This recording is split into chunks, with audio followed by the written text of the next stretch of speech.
Hello friends, welcome to my YouTube channel. If you are IAS, PCS, PCSJ aspirants, then this is a very good platform for you all. We have started Indian Constitution, and in Indian Constitution we are discussing historical background of Indian Constitution. In Indian Constitution historical background we have categorized it in two parts. One is company rule, which is categorized under 1773 to 1857, and another is crown rule, that is 1858 to 1947. So I already told you about regulating act, Pitt's India Act and charter act 1813। सो अगर आप लोगों ने इन lectures को नहीं देखा है तो आई के बटन को प्रेस कीजिए और आप जो है इन लेक्चर्स को देख सकते हैं। इनके डिटेल्स मैं डिस्क्रिप्शन बॉक्स में प्रोवाइड कर देता हूं ताकि आप ये लेक्चर्स देख सकते हैं। भारत के संविधान में कॉन्स्टिट्यूशन पढ़ने से पहले भारत के कॉन्स्टिट्यूशन का, इंडियन कॉन्स्टिट्यूशन का हिस्टोरिकल बैकग्राउंड जानना बहुत जरूरी है। तो इसलिए और इंडियन पॉलिटी को समझने के लिए भी हिस्टोरिकल बैकग्राउंड का जानना बहुत जरूरी है। इसलिए मैं पर्सनली प्रेफर करूंगा, सजेस्ट करूंगा कि अगर आप लोगों ने ये वीडियोस नहीं देखे हैं तो प्लीज आप जाइए आई के बटन को प्रेस करके या फिर डिस्क्रिप्शन बॉक्स में इन वीडियोस के लिंक दिए हुए हैं, आप डायरेक्टली इन वीडियोस को क्लिक करके देख सकते हैं।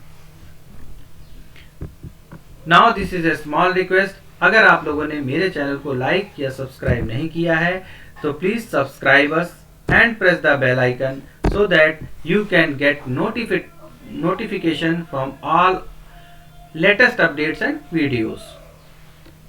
So we have told about the historical background of constitution. We have tell the detail of 1773 regulating act in our previous lecture.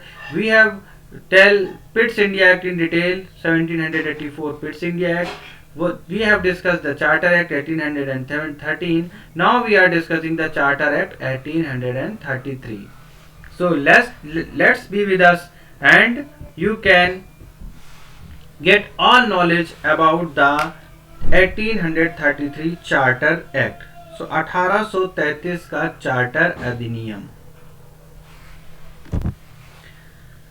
1833 का चार्टर अधिनियम क्यों इंपॉर्टेंट है, इसके क्या इंपॉर्टेंट क्वेश्चन है प्री के सिलेबस के हिसाब से या आपके AIB के सिलेबस के हिसाब से या फिर आपके जुडिशरी एस्पिरेंट्स जो हैं या फिर आप अदर सिविल सर्विसेज तैयारी कर रहे हैं उनके प्रीलिम्स के हिसाब से क्या क्या क्वेश्चन इंपॉर्टेंट हो सकते हैं। तो सबसे पहला इंपॉर्टेंट क्वेश्चन है वो है कि बंगाल के गवर्नर जनरल को संपूर्ण भारत का गवर्नर जनरल इस एक्ट के माध्यम से बना दिया गया। जो बंगाल का गवर्नर जनरल था उसको बनाया गया संपूर्ण भारत का गवर्नर जनरल, और ये बहुत इंपॉर्टेंट है। बंगाल के गवर्नर जनरल को संपूर्ण भारत का गवर्नर जनरल बना दिया गया और इस प्रकार देश की शासन प्रणाली का क्या हो गया, केंद्रीकरण हो गया। देश की जो शासन प्रणाली है उसका केंद्रीकरण कर दिया गया। ये क्वेश्चन IAS एग्जाम में 2003 में IAS के प्री एग्जाम में पूछा गया है। ठीक है, तो बंगाल का गवर्नर जनरल है उसको संपूर्ण भारत का गवर्नर जनरल बना दिया गया, यानी कि संपूर्ण देश की शासन प्रणाली है उसको केंद्रीकरण कर दिया गया। इसमें गवर्नर जनरल को सभी नागरिक और सैन्य शक्तियां, जो भी सिटीजनशिप थे, जो भी नागरिक थे उनसे रिलेटेड शक्तियां और जितने भी आर्मी से रिलेटेड शक्तियां थी, जो भी सिविल एंड आर्मी से रिलेटेड पावर थी, वो गवर्नर जनरल को दे दी गई। विलियम बेंटिंग भारत के प्रथम गवर्नर जनरल बने। भारत के प्रथम गवर्नर जनरल कौन बने, विलियम बेंटिंग। ये इंपॉर्टेंट है क्योंकि ये भारत के प्रथम गवर्नर जनरल बने थे। और सबसे पहले प्रथम बंगाल के गवर्नर जनरल कौन थे, वो वारेन हेस्टिंग थे। तो इसमें कंफ्यूज नहीं होना है हमें। विलियम बेंटिंग भारत के, क्योंकि बंगाल के गवर्नर जनरल को संपूर्ण भारत का गवर्नर जनरल किस एक्ट के माध्यम से बनाया गया, 1833 के चार्टर एक्ट के माध्यम से। इसी एक्ट के माध्यम से देश की शासन प्रणाली का केंद्रीकरण किया गया। जो गवर्नर जनरल थे उनको सिटीजनशिप और आर्मी के सारे राइट मिल गए और पहले गवर्नर जनरल विलियम बेंटिंग बने।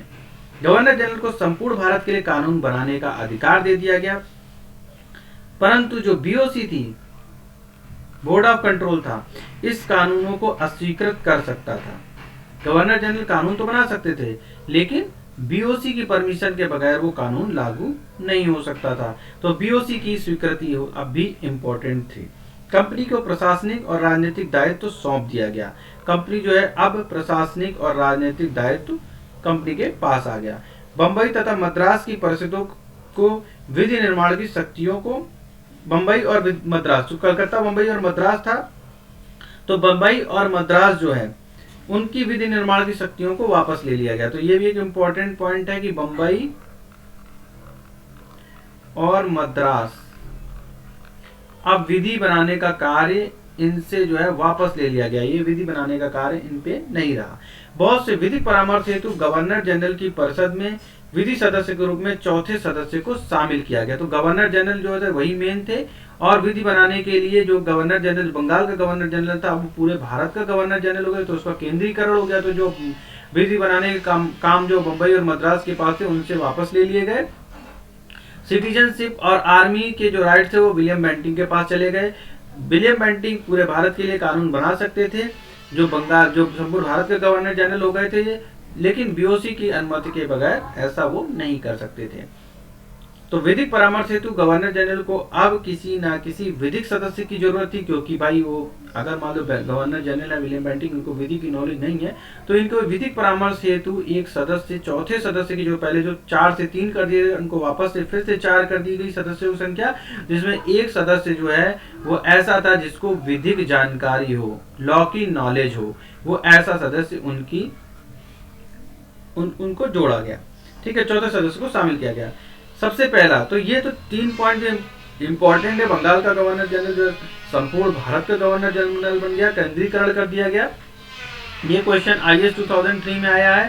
सिटीजन और आर्मी के राइट जो है वो विलियम बेंटिंग के पास चले गए। बंबई और मद्रास की प्रेसिडेंसी थी, इनके पास विधि बनाने की शक्तियां थी, खत्म कर दी गई। विलियम बेंटिंग सारा कानून बना तो सकते थे, लेकिन उसके लिए अभी भी स्वीकृति बीओसी की बोर्ड ऑफ कंट्रोल के हाथ में थी। विधिक उनको नॉलेज रहे, इसके लिए एक सदस्य जो है उसकी परमानेंट एंट्री कराई गई। 3 सदस्य से 4 सदस्य किए गए, और चौथा सदस्य जो है वो विधिक जानकारी वाला सदस्य होना जरूरी कर दिया गया। अब जो है इसमें और इम्पोर्टेंट कुछ पॉइंट है, वो ये है कि भारत में दास प्रथा को विधि विरुद्ध घोषित कर दिया गया। ये बहुत इंपॉर्टेंट पॉइंट है कि भारत में जो है वो दास प्रथा जो थी उसको विधि विरुद्ध घोषित कर। तो विधिक परामर्श हेतु गवर्नर जनरल की परिषद में से विधिक सदस्य के रूप में एक सदस्य की एंट्री बढ़ा दी गई, यानी कि पहले जो 3 सदस्य थे तो अब वो कितने सदस्य हो गए, 4 सदस्य। विधिक परामर्श के लिए एक सदस्य की एंट्री बढ़ाई गई गवर्नर जनरल की परिषद में, तो 4 सदस्य हो गए, जिसमें से एक सदस्य जो है वो विधिक जानकार होना जरूरी कर दिया गया। ठीक है, भारत में दास प्रथा बहुत इंपॉर्टेंट क्वेश्चन है, बहुत बार आया है पेपर में। 1833 के जो एक्ट है, ये चार्टर अधिनियम 1833 का, इसमें बहुत ज्यादा ये पूछा गया है क्वेश्चन। तो आपको ये क्वेश्चन जो है बहुत अच्छे से तैयार होना जरूरी है, इसका नॉलेज होना बहुत जरूरी है कि क्या था इसमें। इसके लिए यहाँ पे भारत में दास प्रथा को विधि विरुद्ध घोषित कर दिया गया। दास प्रथा को विधि के विरुद्ध घोषित कर दिया गया।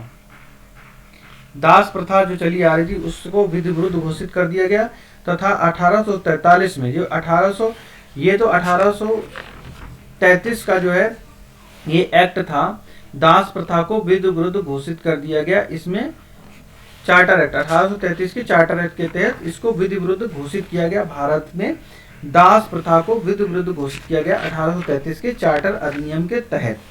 अब जो 1833 का जो चार्टर अधिनियम था उसमें इसको दास प्रथा को विधि विरुद्ध घोषित किया था, लेकिन इसका पूर्णतया उन्मूलन जो है वो 1843 में पूरी तरह से दास प्रथा समाप्त हुई। 1843 में दास प्रथा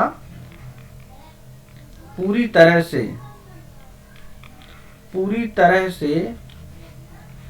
दास प्रथा का उन्मूलन हो गया। यानी पूरी तरह से दास प्रथा कब गई, 1843 में। इंपॉर्टेंट क्वेश्चन है इसलिए इसको अलग से लिखवा रहा हूँ। 1843 में पूरी तरह से दास प्रथा का उन्मूलन हो गया, और ये किसके द्वारा किया गया, एलन बैरो के द्वारा, एलन बैरो ने इसका उन्मूलन किया था। किसने किया था? एलन बैरो ने इसका उन्मूलन किया था। तो 1833 के चार्टर एक्ट के तहत दास प्रथा को विधि विरुद्ध घोषित किया गया था। 1843 में इसका पूरी तरह से उन्मूलन हो गया और इसको किसने पूरी तरह समाप्त किया था? एलन बैरो ने। कंपनी के अधीन पद धारण करने के लिए किसी व्यक्ति को धर्म, रंग या वंश के आधार पर अयोग्य ना ठहराया जाए, यानी कि धर्म, रंग या वंश के आधार पर भेदभाव ना किया जाए। ये 1833 का चार्टर एक्ट में कहा गया कि धर्म, रंग और भेदभाव वंश के हिसाब से किसी को अयोग्य नहीं ठहराया जा सकता है। पद, कंपनी में कोई भी पद अगर देना है तो उसमें धर्म, रंग और वंश के हिसाब से भेदभाव नहीं किया जाएगा। सिविल सेवकों के लिए चयन, जो सिविल सर्विसेज हैं उनमें चयन के लिए प्रतियोगी परीक्षाओं, जो एग्जाम है, कॉम्पिटिटिव एग्जाम है, उसके लिए एक तरह से इसको बोला गया कि सिविल सर्विसेज के चयन के हेतु प्रतियोगी परीक्षाओं का आयोजन किया जाए, परंतु सीओडी ने इसका किया विरोध और सीओडी के विरोध के बाद ये लागू नहीं हो सका। यानी सिविल सर्विसेज के एग्जाम के लिए सिफारिश की गई, सिविल सर्विसेज एग्जाम कंडक्ट कराने के लिए एक तरह से सिफारिश की गई, लेकिन सीओडी के विरोध की वजह से इसे समाप्त कर दिया गया। तो 1833 का चार्टर एक्ट बहुत इंपॉर्टेंट है। इसमें मेन इंपॉर्टेंट पॉइंट है, नंबर 1 है गवर्नर जनरल काउंसिल में 4th मेंबर की एंट्री और वो मेंबर लॉ मेंबर होना चाहिए। नंबर 1 प्रथम विधि आयोग जो है उसको घोषित करने की प्रयास की गई, जिससे कि सिविल सेवकों के चयन हेतु प्रतियोगी परीक्षाओं के आयोजन का प्रयास किया गया, लेकिन यह सीओडी के विरोध के कारण ना हो सका, इसको निरस्त कर दिया गया। दास प्रथा को गैर कानूनी घोषित करने का काम 1833 के चार्टर एक्ट ने किया, लेकिन 1833 का जो चार्टर एक्ट है ये दास प्रथा के विरोध का, इस दास प्रथा को इसने विधि विरुद्ध घोषित जरूर किया, लेकिन इसका पूरी तरह से उन्मूलन 1843 में हुआ, जो एलन बैरो ने किया। ठीक है। और भारत में विधिक कंपनी के पद धारण करने के लिए जो धर्म, रंग या वंश का कोई भी भेदभाव था उसको पूरी तरह से इसने समाप्त कर दिया। कंपनी की किसी भी पोजीशन को कोई भी व्यक्ति एक्वायर कर सकता है, उसमें किसी भी तरीका डिस्क्रिमिनेशन नहीं होगा, either related to caste, either related to religion और related to any kind of वंश, राइट। कास्ट, रिलीजन और धर्म, रंग और वे वंश के हिसाब से भेदभाव नहीं किया जाएगा। ठीक है। बंगाल के गवर्नर जनरल को संपूर्ण भारत का गवर्नर जनरल बना दिया गया और विलियम बेंटिंग इसके पहले ऐसे गवर्नर जनरल थे। मुंबई तथा मद्रास की परिषदों को विधि निर्माण की शक्तियां इनसे वापस ले ली गईं। ईस्ट इंडिया कंपनी में चाय एवं चीनी के व्यापारिक अधिकार को समाप्त कर दिया गया। ये भी एक इम्पॉर्टेंट पॉइंट है 1833 के चार्टर एक्ट के तहत। तो ये इम्पॉर्टेंट पॉइंट है 1833 का चार्टर अधिनियम के तहत। आई होप आप लोगों को अच्छा लगा होगा। अगर आप लोगों को अच्छा लगा हो तो please subscribe us and like us. Thank you for watching us.